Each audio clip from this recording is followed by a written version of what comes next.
Ito nga daw ang tunay na problema ng Los Angeles Lakers ayon dito kay Lebron kaya sila tambakan ng back-to-back games.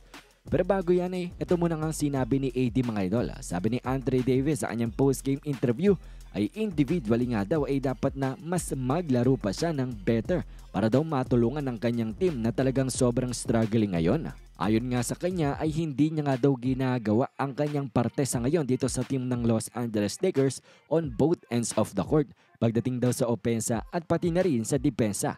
Kaya naman daw nahihirapan din ang kanyang team.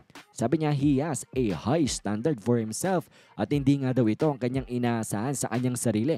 Hindi daw ganito ang paglalaro na kanyang ine-expect sa kanyang sarili lalo na nga daw pagdating sa opensa kung saan struggling nga siya these past few games. Ayon kay Anthony Davis is very frustrating nga daw para sa kanya na hindi maganda ang nilalaro niya dahil when he is playing well ay malaking tulong nga daw ito sa kanyang team pati na rin sa kanyang mga teammates. When he is playing well, his team plays well nga daw.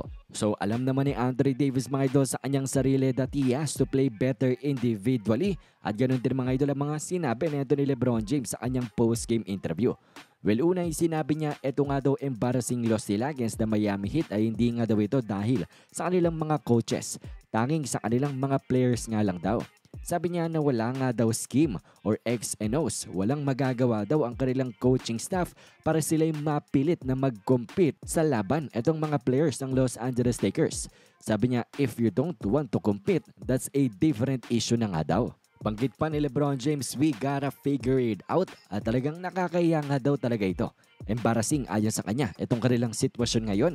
Sabi niya pa na lahat nga daw ng sinabi ni Coach Redick sa kanyang post-game interview ay lahat daw yon ay sinasang-ayunan ni LeBron James. Alam niya nga daw na tama ang mga sinabi ni Coach Redick patungkol sa kanila. Sabi niya pa na ang kanila daw bad defense ay lahat daw ito ay nag-uumpisa sa kanilang mga sarili. Yung kanilang bad defensive effort, lahat daw ito ay individual mistakes. Sabi niya individually nga daw ang problema kaya buong team ay apektado na.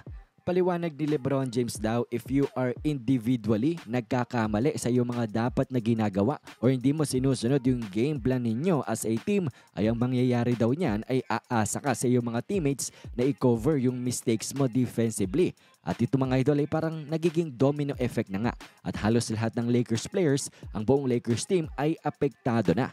At sinama na rin ni LeBron James mga idol na ang kanilang communication on the court daw ay ang isa sa mga malalaking problema nila ngayon as a team. It's not where it should be ayon dito kay LBJ.